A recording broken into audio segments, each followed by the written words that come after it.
Welcome to the Money is Emotional podcast with Christine Lukin, the financial dignity coach. In this podcast, we help you recover a positive and peaceful relationship with your personal finances. We do this by bringing together wise money management with emotional intelligence. Join us for this journey where we navigate our relationship with money as Christine Lukin draws from years of experience and guest experts to help you get to the root of your money issues. Hello, my friend. Welcome to the Money is Emotional podcast. I am your host, Christine Lukin. Today's episode is Scam Proof Your Money. I am honored to welcome today's guest, Dave Hatter. Dave is an award-winning technology leader, speaker, and author with over 30 years of experience in the IT world. He's known for making complex tech topics accessible, understandable, and even entertaining.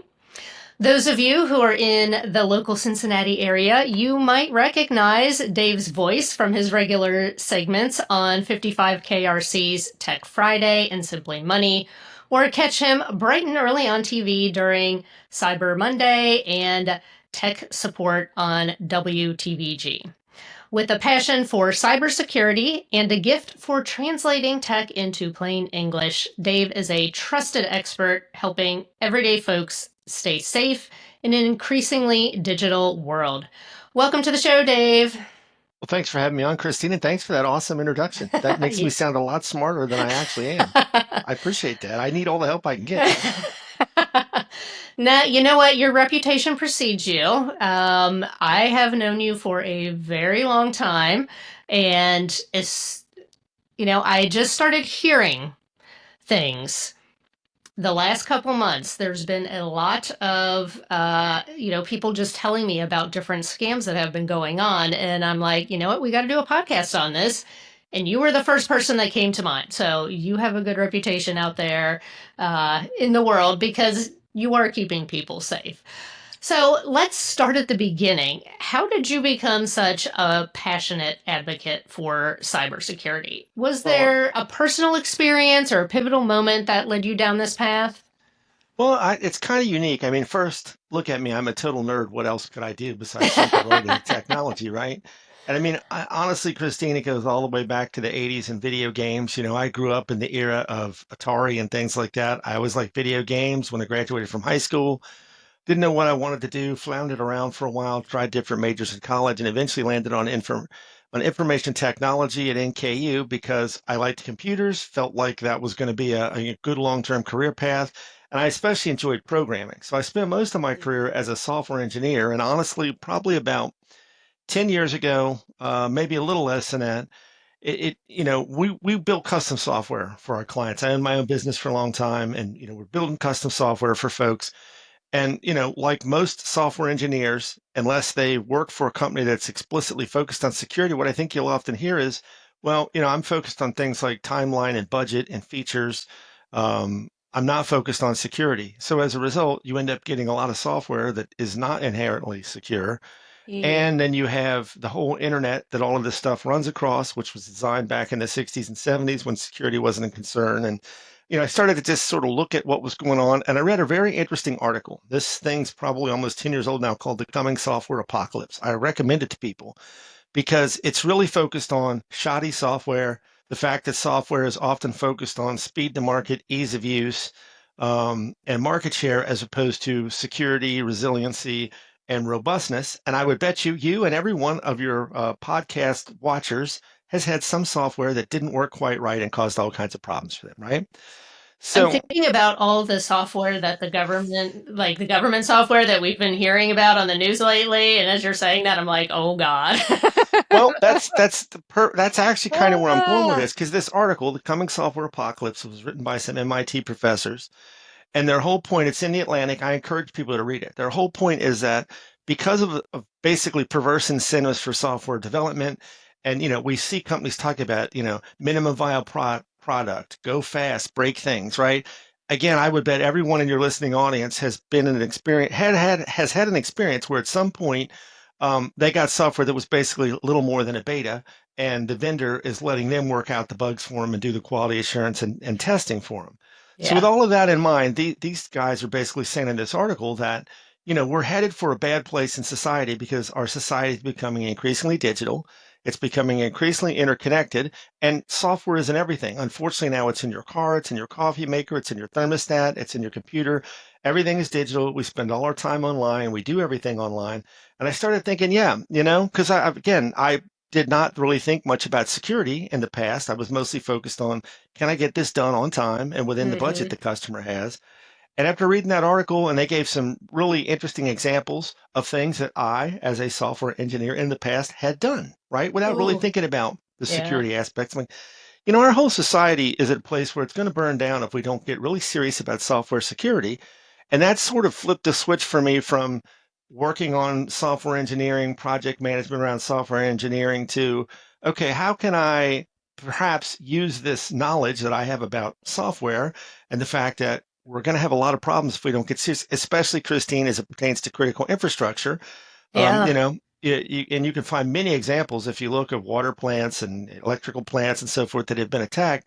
We got to get really serious about this. And that's really what kind of got me on the cybersecurity bandwagon and more focused on that and wanting to talk about it, wanted to raise awareness because our society is so digital now. It's so interconnected. I mean, what can you do? And another thing that gets me a little crazy, central bank digital currency. We can delve into that if you want. The idea of a completely cashless digital society, there is no way we're ready for that. We're way too immature in terms of this tech. You've seen examples where, like, the power grid went out in Spain a couple of weeks ago and caused Ooh. all kinds of chaos. So that's really what did it. And since then, I'm passionate because I'm part of society. I have 4 kids that I care about. I care Yeah. about our society. I'd like for it to continue in a nice, peaceful, unchaotic, non-anarchistic kind of way, Christine. So I mean that's really it. And the more I learn about this stuff, the more time I spend in it, the more I see how businesses and individuals don't really understand it and consequently don't take it seriously. And frankly, how smart and devious and creative the bad guys are. I mean, then I we can know. get into that. It just keeps me constantly on edge. And I want to help people protect themselves from these scams. And I feel like to some extent, it's sort of like my calling. Like I feel like I'm kind of uniquely positioned to understand this. And I think I am fairly good at explaining these things in a way that regular people can understand. So I feel like I'm obligated to do it. Yeah. I love that. Well, we know that money is emotional. And when emotions run high, we might be more likely to fall for a scam. What are Absolutely. some of the most common or sneaky money scams you're seeing right now? And maybe is there a scam that's flying under the radar that you wish more people were paying attention to? Yeah, I think you've really hit on a key aspect there, which is the sneakiness of this. So when you talk to people in the business, you might hear the term social engineering, and so many of the scams rely on social engineering combined with spoofing. Spoofing is kind of a technical term. Most people can probably understand it with a little explanation, but it really boils down to the fact that unfortunately, because of the nature of the technology that underpins all of the stuff we use every day, back when security wasn't a concern and people could not envision us living our entire lives in these boxes, basically, you have a scenario where it's easy to spoof something. It's very easy to send a fake email that looks like Hmm. it came from a legitimate email address. And it, Yeah. it literally requires almost no technical knowledge or skill. Right now, you can go online and find websites that will allow you to make a phone call or send a text from any number you want. Again, this idea of spoofing. So sadly, it's very easy to create something that to the average person looks very legitimate. So that's part of it. And then to your point, right? Emotions run high, especially when you talk about money. You think there might be some fine involved, that kind of thing. So they throw in some social engineering with well spoofed emails, text, voicemails. They'll go wherever people are, social media messages, video games, you name it. And consequently, they're trying to catch you off guard. They're trying to catch you in a state where you don't stop and think, well, is the IRS really going to send me a text and tell me that if I don't go get Bitcoin from an ATM, that they're going to kick my door in and take me to jail? And the answer to that, of course, is no. No, they are No. not going to do that. And, we can get into some of the resources later where you can go learn about these things. It's a big part of this is awareness. But I would say the most common scam I've seen lately, because I've gotten countless instances of this myself, is the old toll scam that so many people are getting via text, right? Yeah. So supposedly you've been driving on a toll road and you didn't pay the toll and now you owe a fine. They're going to revoke your license, blah, blah, blah, blah, right? They'll change the threat perspective of the social engineering in these messages. And again, I want to tie up a loose end here with, again, it's very, very easy to send a spoof text. And text is especially susceptible to this because you can't, from a naked eye, look at a text and have any idea if it's legitimate or not. Right. And again, not only can I perhaps download a whole database of leaked or stolen phone numbers from the dark web, it's really easy to write a computer program. US phone numbers follow a pattern, a well-known pattern, 3 digits, 3 digits, 4 digits. It's really Yeah. easy for me to write a program that can generate every possible combination of those numbers and send a message to it. So again, Yeah. this is not rocket science. This is like, college 101 level stuff. I get to the average person, maybe not, but to people that know what they're doing, this is trivial stuff. So Yeah. whether I buy a database of phone numbers or I just write a program that can generate these texts, this is easy to do. So now you get a message, it's got some sort of warning in it. You can't really look at the message and know if it's legit. And I would also point out another reason why they love text is A, more and more people are using text all the time and it's cheap and easy to send you a text. And B, because you can't mouse over a text on a phone, right? If I'm on a full blown computer and I get an email message with a link in it, I can put my mouse over that link and it will pop up a little box and show me where the link goes. Right. Now, if the link that you see on the screen to the naked eye is different than that little box that pops up, that's not a surefire guarantee that there's something illegitimate there, but it's a super strong indication something is wrong. You Mm-hmm. can't do that on a phone, right? And they know this. And if Yeah. you look at these text messages, again, this speaks to how creative and devious and frankly evil these people are. On most of those toll-based messages, it actually says, blah, blah, it has the threat and what you're supposed to do. And they tell you, and they literally give you instructions to turn you into a victim. Because on an Apple phone, if you get a text message with a link and it's not a number that your phone recognizes from your contacts, it will not enable the link. Apple is trying to protect you from clicking that link. So if you go back and look at one of these carefully, you'll see they give you instructions. Hit Y to reply to this, which now tells them, by the way, this is a good number, so they can sell you Oh. to more scammers, and then close the message and reopen it. And when you do, the link will now be active. So you can click the link and then go down whatever nefarious rabbit hole into Scammerville they want you to go down into. That's how Ugh. creative these folks are. And that's why, Yikes. again, if you're not in this space and you don't deal with this kind of thing all the time, I think it's hard for people to really believe this stuff is real, but that's the level of creativity you're working with here. And again, sadly, that's really easy. So, and I've received several other text-based scams too. And I would bet you and other people that watch this podcast have, whether it's, oh, wait a minute, your package from FedEx is stuck. Yep. Click this link to track it down. Had a scenario where I'm sitting on the couch with my wife, and I just cannot stress enough how important it is because this is the direct money tie-in here. Because, sometimes they want to steal your information. Sometimes they want to steal your money. Usually it's the information that gets to your money if they can't get directly to money. Money is almost always the nexus at some Right. point, right? Yeah. It's just a question of how many hops does it take them to get there. So I'm Mm-hmm. sitting on the couch with her. We use USAA, and she gets a call, or actually, she gets a text rather. Starts with a text and says, fraud has been detected on your account. Call this number. Okay, so she calls the number. And now this is probably some boiler room in India where they have a room full of people pretending to be working for USAA. This is very common. You can actually find videos that have been taken of these things online. Okay, Wow. whole room fulls of criminals in foreign countries who are pretending to be Microsoft tech support or whatever, right? So they answer the phone. They claim they're USAA. Thankfully, I'm sitting next to her, and I'm the tinfoil hat guy. People call me Doomsday Dave, right? The Right. tinfoil hat guy, which is not too far off, Christine. But I'm listening to this conversation. I'm like, this is a scam. Your bank does not need to know your account number. They don't need to know your Yeah. password. They can reset your password, right? I mean, these Right. are strong red flags when they're asking for information they should Mm. already have and that they control themselves, right? So Right. I'm like, this is a scam. Hang up. So we hang up, go check our accounts. Now I'm using crazy passwords and multi-factor authentication and all this stuff. We'll get into that later. So thankfully there was no fraud there, but I mean, it started out as a pretty compelling scam. Another Mm-hmm. common scam, and this seems to go in cycles, QR codes. Okay, I Mm. cannot stress enough to folks, if you randomly scan a QR code, you are asking to get hacked. You cannot look at, so just so everyone knows, right? QR code, that's the funky 3D looking barcode thing that got very popular during the pandemic. They're not new, they've been around for a long time.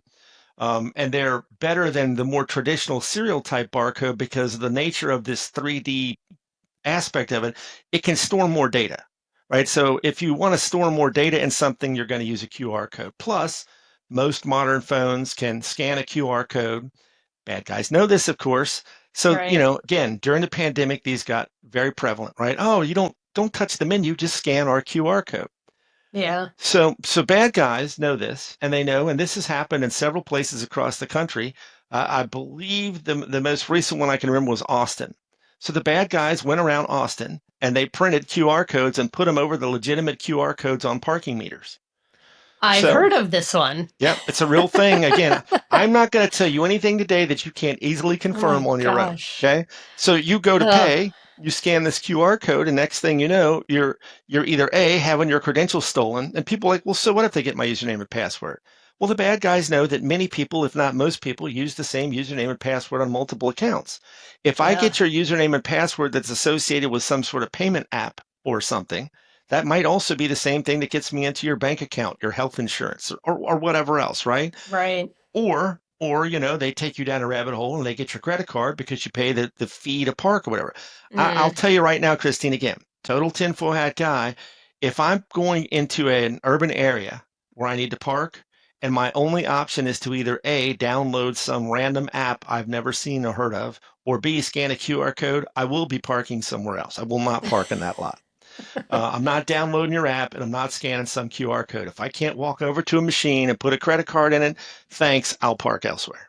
Yeah. So I mean, we can keep going with these, but there's a long laundry list of scams. Yeah. Well, and I think, and correct me if I'm wrong, going to the source to double check. So for example, if you're going to a particular parking garage and there's a website everywhere, you could probably go directly to the website and make sure that you're paying with the parking garage. Or when you get the text from the bank, call the bank That directly. that is exactly right. We nerds like to call that going out of band, right? If your best bet is always, especially like with an unknown phone number or text, my advice is just block it and move on, right? I can tell you right now, I will not answer a phone call from a number I don't recognize. If you don't leave me a message, you will never ever hear from me. Okay. Yep. Same. I would also recommend that you don't call back random numbers. There's a whole pig butchering scam, where someone will text you or call and leave a message like, "Hey, I thought we were meeting for lunch today." Right? And these are essentially professional con artists. I'm not making this up. The Mm-hmm. FBI has warned about this extensively. They're professional con artists. They want to start a conversation with you. They want to try to build up some rapport. And then eventually, if you keep talking to them because they seem really friendly or they're your soulmate or whatever, next thing you know, it's, oh, I'm making a lot of money in crypto. Let me tell you about it. Right? Mm-hmm. So again, the pig butchering, very common. My advice is don't answer any calls from numbers you don't know. Do not call back any numbers that you don't know. If someone wants to talk to you, they'll leave a message.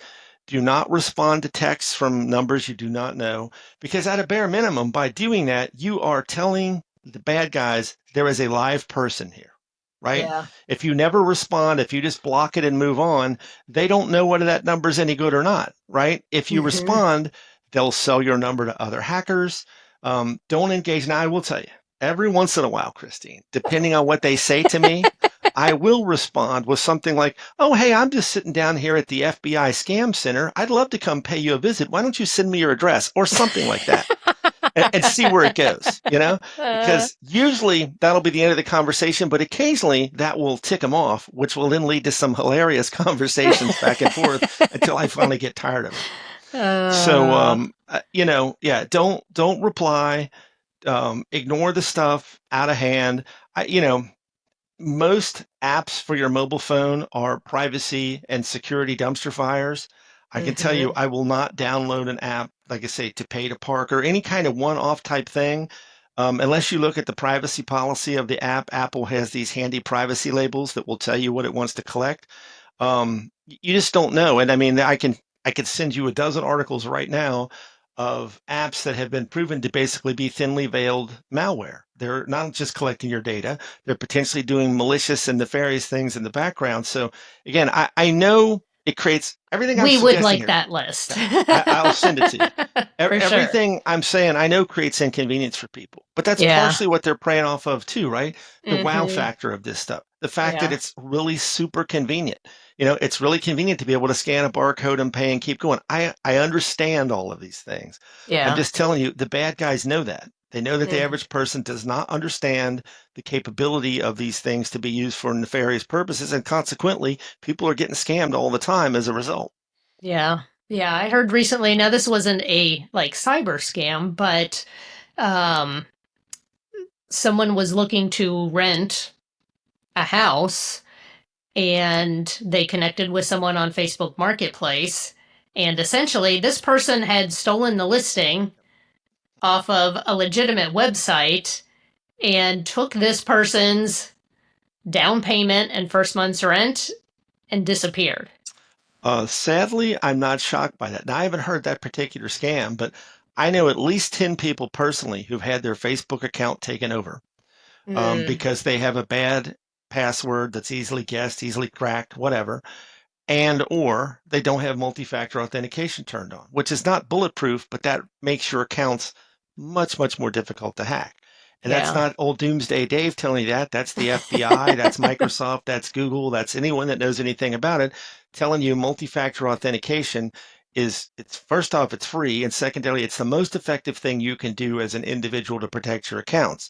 So these folks get their Facebook account taken over, and then the next thing you know, you're suddenly in a scenario where, oh, my father passed away and I have a garage full of things I want to sell.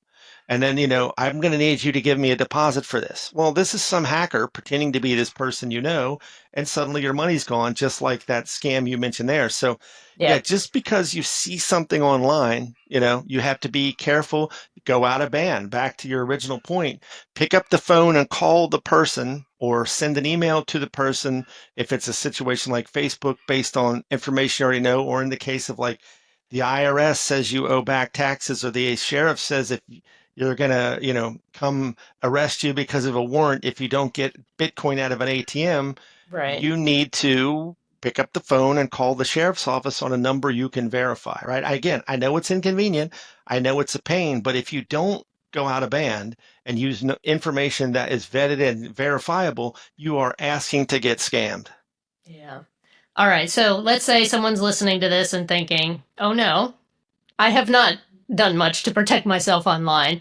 What are the top 2 or 3 simple, actionable things that someone can do today to safeguard their financial information without needing a degree in computer science? Dare to enter the Wealthy Woman Book Club, where answers exist to forbidden questions, where women of all ages and income secretly gather, where knowledge is shared, where possibilities are explored, where women claim their power. Dare to stay a spell in the Wealthy Woman Book Club. In this place, we lift each other up. In this place, we start dreaming again. In this place, we see financial miracles. In this place, we grow through the glory and the failure. In this place, we step into a new identity. Dare to champion the Wealthy Woman Book Club. We're creating a future where women are financially empowered across the globe. We're creating a future where our daughters stand on equal financial footing with our sons. We're creating a future where we purchase with our principles rather than price tags.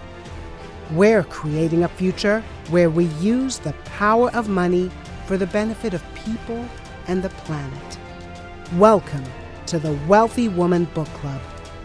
Dare to come in, woman. Come in. Join us at wealthywomanbookclub.com. The good news, Christine, is there's never been more information to help you understand how to do this. I'll just start out with this. Awareness and education are key. And I know people don't want to spend a lot of time learning about this.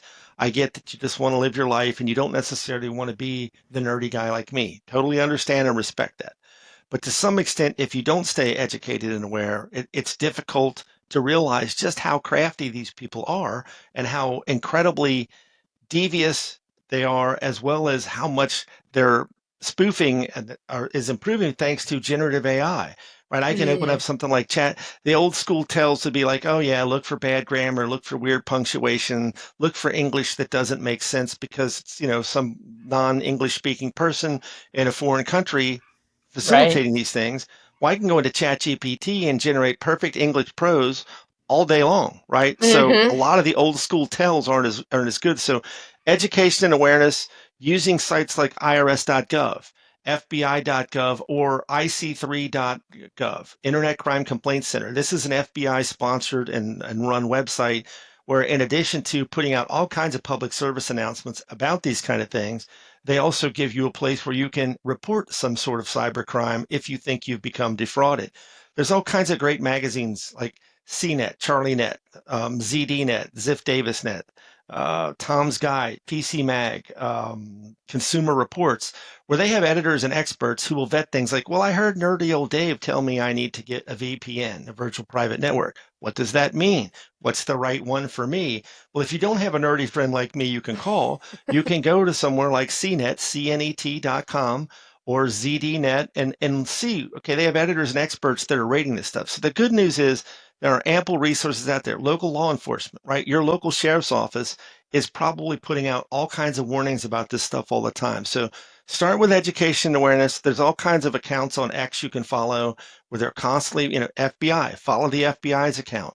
Yeah. Follow CISA, the Cybersecurity and Infrastructure Agency's account. Follow the IRS's account. Those three, I'll throw the FTC in. If you just followed those four accounts on Twitter/X, you would be aware of all kinds of scams that are going on and can click the links to get more detailed information. So that's one.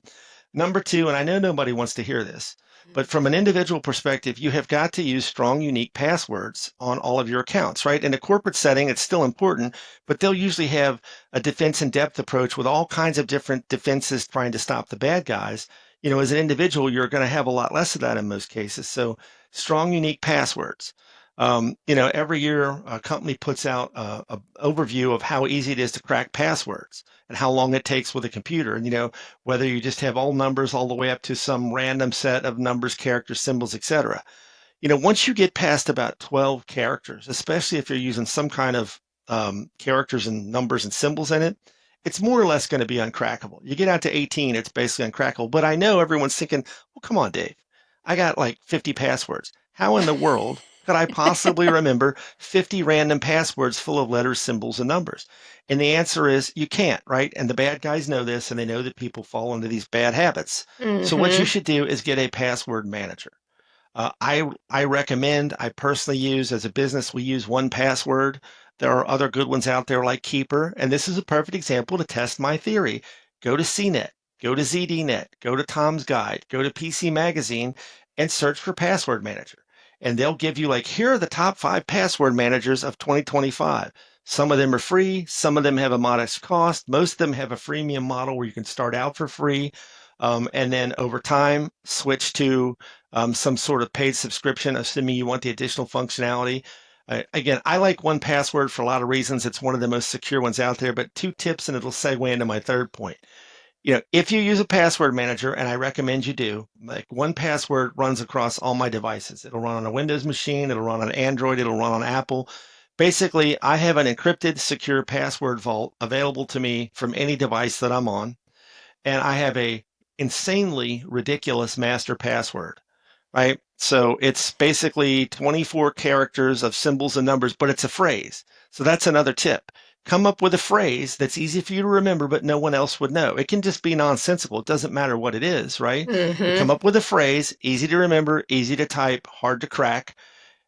So that becomes your master password, and then turn on multi-factor authentication, which I'll dive into in more detail in a second.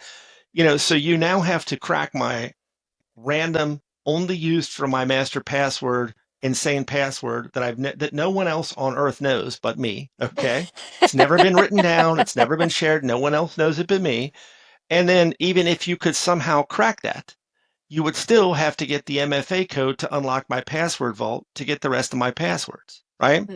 So again, whether I'm on my Android tablet, my Apple phone, my Windows PC, PC at work, PC at home. Now, we also at Intrust use 1Password from a corporate perspective. So I actually have two 1Password accounts. So I have two master passwords, one for the Intrust stuff and the Intrust Dave Hatter password vault, and then one for my personal password vault. I don't know any of my other passwords, Christine. I probably have at least 100 in each vault. I don't know any of them. My personal Facebook password is like 256 carries of random mumbo jumbo. I don't know what it is. I don't care because I log into the password manager. And when I go to log into Facebook, it realizes Facebook, it knows what that goes with, and it hands the password off for me. If I need to change a password because I think there's been a breach, easy to do. Now, here's what I predict will happen. If you try a password manager, you will curse my name for the first couple of days while you try to figure out how it works and get over that initial friction. And then you'll be like, thank you, Dave. This was the smartest decision I ever made. Because I would never want to go back. Now, there's other newer technology out there like passkeys and so forth. And, over time, the need for a password manager may decrease. But, as a bare minimum, at least for sensitive financial accounts like your bank account, health insurance, anything like that, you really should get a password manager. You should create the most ridiculous passwords possible for that. And then, in addition to securing your password manager with multi-factor authentication, you need to turn on multi-factor authentication for all your accounts, aka two-factor authentication, aka two-step verification. Sadly, and I know this is one of the things that's frustrating for people, nerds like to use a lot of similar terms that mean the same thing but sound different to non-nerds. I totally get that. It's like talking to a doctor, right? Nerdology. Yes, nerdology. You have to be able to decipher the mumbo jumbo and the confuseopoly of your friendly nerd. But basically, MFA, 2FA, two-step verification, it's all the same thing so that when you go to log in addition to having your credentials, your username and password, you need what's in the business called a one-time passcode, usually a 6-digit code that gets sent either via text or via another mechanism I'll talk about. So now if you can guess or crack my password or you found it on the dark web, you still can't log into my account because it needs the MFA code to let you in. Yeah. It's not perfect. Bad guys are increasingly coming up with ways to defeat MFA. But according to both Microsoft and Google in fairly recent studies, these things, MFA by itself will block somewhere above 90% of attacks. The That's FBI, awesome. Microsoft, Google, DHS, CISA, NSA, they'll all tell you the most effective thing you can do to protect your accounts, and it's free. You just got to turn it on and get over that initial friction is turn on multi-factor authentication. If you do that, and if you have a bank that doesn't require MFA, you really need to find a new bank. Yeah. Now, there's a couple twists to MFA. First off, if you have a bank account that allows voice authentication, I would strongly suggest you either turn that off or find another bank, and here's why. And I'll send you the link for this, Christine. You can publish it with this. So I did an interview with John Matarese. If you're from Cincinnati, you'll know John Matarese. He's an investigative reporter.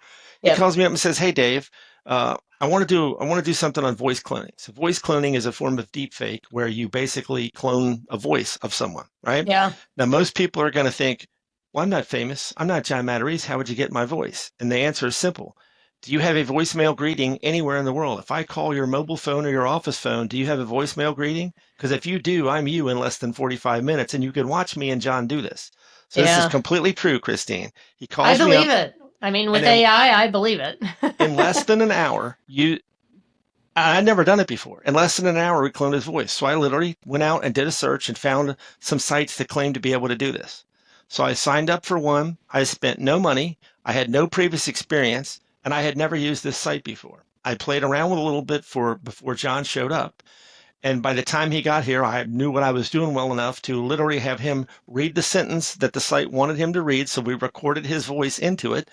And in less than an hour, you can literally watch me type, "Hello, Grandma, this is John. I need your help." The grandparent scam that's been prevalent. Yeah. And you can watch me hit a button and hear his voice come out of my speakers. Now, it's not perfect. That's insane. It's not perfect. but we didn't attempt to tweak it. We used a free Yeah. site, and that was almost 2 years ago. This Wow. capability has rapidly expanded. So my point is, if you have a bank that allows voice authentication into your bank account, you either need to turn that off or find another bank, because if I can call your cell phone and hear your voicemail greeting, there's a strong possibility I could steal all your money. Yeah. Um, so multi-factor / two-factor authentication, any form is better minus the voice piece than none, because again, it's going to substantially raise the bar against your casual hacker. It's not going to Mm-hmm. stop the Chinese Communist Party if they're targeting you, right? But Right. it's so much of this, Christine, is about making yourself a more difficult target, so they move on to a softer target. Yeah. You know, better still is to get an Authenticator app. Microsoft has one, Google has one. Authy is a fairly common third-party authenticator app. So I don't use text-based authentication unless that's the only option. Again, way better than nothing. Don't misunderstand what I'm saying here. But when Yeah. possible, it's even better if you use an authenticator app. So now, if you want to unlock my password vault, for example, you not only have to guess my insane password, but you literally have to physically get your hands on this device or my computer, unlock it. It's both are secured with yet a different password, Yep. and then open the Authenticator app. With a text-based authentication, it's possible to intercept that. It's possible to SIM swap the phone. The Authenticator app on my phone is tied into my accounts, and it sends the code to the phone. You have to have Yep. the phone. You can't use text. So it's raising the bar one more level. And the ultimate level, really, if you really care about this, is to get a hardware authenticator key like a YubiKey. So those are your physical device you have to Yep. plug in order to unlock it. They're about $40. People lose them. So it's creating a lot of extra friction, because I have people tell me, "Oh, it's way too inconvenient. That 2 seconds it takes me to get that code and type it in, too convenient." I'm like, well, is it convenient enough to keep you from losing all your money? Because I Yeah. would say the 2 second trade off is worth it. Yep. But again, don't take my word for it. Don't take my word for it. Go Yes. see what the FBI and others are saying. Turn on multi-factor authentication. Again, if you just kind of stay aware, use the FBI's website. If you have strong, unique passwords on all your accounts and you turn on multi-factor authentication, those things alone are going to make you like the Rock of Gibraltar versus the average person. Yeah, I love that. Well, and that's one of the reasons why first of all, I like using PayPal because of the extra protection. Because I'm not exposing my bank account information directly. And they actually have a very good policy as far as if you think you've been scammed, or, they're very much on the side of the customer, I have found, because that actually happened to me where I was browsing for gifts, and I thought I had found this beautiful leather Italian journal with this gorgeous floral, hand tooled, like this work of art, notebook that I was going to give to somebody as a gift. And it wasn't cheap, it was a price you would expect. I want to say it was like $70 or $80. When I got it, okay, do you remember back in school when we used to cover our textbooks with either grocery bags or, some kind of like almost like wrapping paper? Yeah.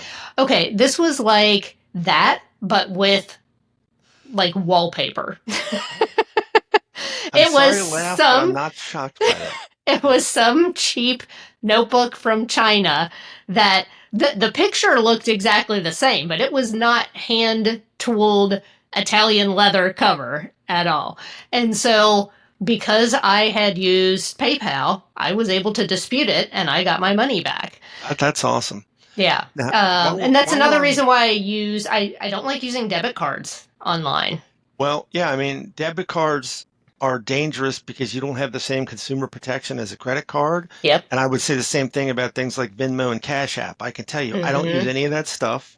That's well documented that they generally are not very consumer friendly. And once your money's gone, your money is gone. So I'm not saying that doesn't ever make sense. I'm just telling you, buyer beware. Caveat emptor, if you're using these things, Yeah. understand that you have very little consumer protections, and it's always better, really, I mean, if you really want to be a tinfoil hat nut like me, what you would do is get, one-time use credit card number each time you do this, because then it's limited to that. And, with credit cards, you're limited to $50, assuming you report it quickly. So you really Yep. do get a lot of consumer protection from a credit card. Um, and again, you can work with credit card companies. Some will have this one time, like I want to make a purchase. It's for this amount of money. You get a one-time use number. Hmm. Other things you kind of hit on another idea around money. It's not a bad idea. I get this creates friction though to have multiple bank accounts. Oh yeah, Like in a business 100%. setting in particular, have like a sweep account, right? And Yep. every so often the money goes into it and there's no way to get to that money except through authorized people. Now, you Yep. still got to protect your accounts and all that Yep. sort of thing. But it's not a bad idea to talk to your banker. If you're a business, turn on positive pay. Absolutely, positively set up positive pay. But talk to your bank about, well, what kind of protections as a consumer can I get that will reduce the likelihood of some sort of fraud? Yeah. Again, multi-factor, and then keep an eye on your accounts. It's been my experience. Thankfully, Yes. I to date, knock on wood, have not been a victim of any kind of fraud personally. But I've seen a lot of it. I've talked to a lot of people, and usually, if you think you're a victim, no matter how embarrassing it may be, no matter how much shame you may feel, because that's one of the things I think that holds people back from reporting it, the very first thing you should do is immediately call the financial institution involved, tell them there's fraud, and try to get them to stop whatever is happening. Because in many cases, if you can do that in a few minutes, they'll roll the whole thing back and you'll be good. If it Yeah. takes you like 60 or 90 days to figure that out, your money is gone. You're not going to Yeah. see that money again. And then I would also suggest, again, IC3.gov, the Internet Crime Complaint Center, go there and report it. No, the FBI is not going to show up because you got a cheesy knockoff gift from PayPal. Okay. Right. But by reporting these kind of things, not only is there a written record of it, and as the fraud amount goes up, there's more possibility law enforcement will get involved. But you're really doing a solid for the rest of the world by putting this out there. So, if they spot Yeah. a trend, then they can start to put out those public service announcements. So nerds like me, can share them from Twitter and so forth. Because I'm trying to share as much of this stuff as people can tolerate every single day with the hopes that, at least some of this stuff will catch someone's attention and they'll go, hey, I need to be aware of this, and I'll share it with my family and so forth. Yep. No, I love that. And that is another plug, people, for paying attention to your money, because I'm always telling you that. You should keep an eye on your accounts regularly and set up Yes. alerts and all that sort of stuff. Yeah, that's one thing I do is I have like a high transaction alert. So if there is a transaction over a certain dollar amount, whether it's transferring money between accounts, whether it's a check or, a credit card transaction, it alerts me. So I'll get a Good idea. text. So I think that's a good one too. So if you could just wave a magic wand, Dave, and implant one cybersecurity habit into everyone's brain, which one would it be? It would be just be really skeptical. Understand the Okay. idea of spoofing, that anything you see online, I mean, even things like search engine poisoning, it's fairly common now for bad guys who understand how search engines work to leverage that because they know regular people don't understand how they work. There's nothing that stops me as a bad guy, and Google does not have the resources to really defeat this, from saying, I'm going to go copy a website. Let's say Mm, USAA. I'm going to copy a whole website and I'm going to set it up on another domain that looks like I might use a different character set. So the A's look like A's to the naked eye, but they're in acrylic or something, right? or it's USSAA.com. Yes, or something like that. There's Yep. some very slight and usually negligible discrepancy that unless you are a nerd like me and are really paying attention, you're not going to notice. I Yep. set up a whole website and then I go buy ads on Google. Yeah. So ads come up on Google in the search engine and you click them, but they're malicious. Hmm. They're pointing to poisoned, spoofed, malicious things. This is very common. Another interview with a local TV guy from Fox 19 who actually got scammed by clicking a poisoned link on a search engine. Oh I'll send you no. that one too. Oh no. So it's really being aware that anything in digital form, because of the nature of the way this stuff currently works, and all of this stuff could be fixed, but it requires retrofitting and it creates a bunch of friction. Things break. You know, the bad guys understand how these things work, and they know that regular non-nerdy folks do not understand this stuff, Yep. and they will prey on you anywhere. Video games, chat apps, Yep. social media, email, text, anywhere there is a large number of people they can reach, they'll be there scamming you. And again, the search engine poisoning. So it's just being extremely skeptical. And then on top of that, stopping and taking a breath and saying, if it seems too good to be true, it probably is. If it seems Yes. ridiculous, Mm-hmm. like you need to go to the ATM, the Bitcoin ATM and get Bitcoins, or the FBI is going to kick your door in and take you to Gitmo tonight. Right. Stop and take a breath, right? Yeah. Skepticism, stop, think before you act, and Yep. then, ultimately err on the side of caution and go out of band. If you just do those things, and then like the other things we talked about, MFA and strong unique passwords, Yep. you are going to be very hard to scam relative to folks who aren't doing these things and who aren't really thinking about, well, this seems extremely unrealistic. Yeah. Maybe I should call the FBI or whomever, fill in the blank, before I do Right. this thing, right? Yes. Mm-hmm. All right. So, Dave, I'm sure we could hang on here for another 2 more hours and talk about all these tips and all these scams. But before we go, I have one final fun question for you. What is one book, movie, or show you've loved lately that has nothing to do with technology? Well, I would say it only barely touches on technology, but it's a novel. It's called A Canticle for Leibowitz. Okay. It was written in the late 50s, kind of at the height of the Cold War, and it's a book I'll generally read it at least once a year. It's just very interesting. The author's name is Miller. A Canticle for Leibowitz. I know that sounds Okay. weird, You're and going to have to I send me that yeah. title later so we can put it in the show notes. I can tell you, Christine, here's what happens. People either like, Dave, that's the best book I've ever read, or Dave, that's the worst book I've ever read. I don't know anyone that's in the middle on this, but it tells an interesting tale about human nature, sort of in 3 parts that are all tied together. So Oh, yeah, it's okay. I just I'm going to recently check it read out. it again, so it's kind of top of mind, and yeah, I absolutely love it. So Awesome. Well, Dave, thank you so much for coming on my to the pleasure. podcast and sharing your expertise to keep our money safe from scammers. We are going to put all of your links for you on X, on LinkedIn, your website, so that people can connect with you. And I know you're going to send us I'll send all you of some the additional stuff. Yep, helpful websites so we can link them up as well. So, my well, my pleasure, friend, Christine. Thanks. Thank you. yes, yes. Well, my friend, this is where I'd leave you for today. If you enjoyed this conversation, please leave us a review. It helps others to find the Money is Emotional podcast. And if you're not a subscriber yet, what are you waiting for? Hit the subscribe button and you'll be notified as soon as a new episode drops. My new free financial dignity community is now open. It is the place to be if you want a safe and supportive space to talk about money and mindset with others who are on the same journey. See the link in the show notes to join us now. Until next time, this is Christine Lucan reminding you that you're good enough, you're smart enough, and gosh darn it, people love you, including me. Bye for now. Bye. Thanks. Thank you for listening to the Money is Emotional podcast. To get in touch, visit our website at www.christinelucan.com or drop us a line at hello@christinelucan.com. And don't forget to click the follow button to be notified when new episodes become available. The information covered and posted represents the views and opinions of the guest and does not necessarily represent the views or opinions of Christine Lucan. The content has been made available for informational and educational purposes only. The content is not intended to be a substitute for professional investing or tax advice. Always seek the advice of your advisor, tax professional, or other qualified financial professional with any questions you may have regarding your personal finances.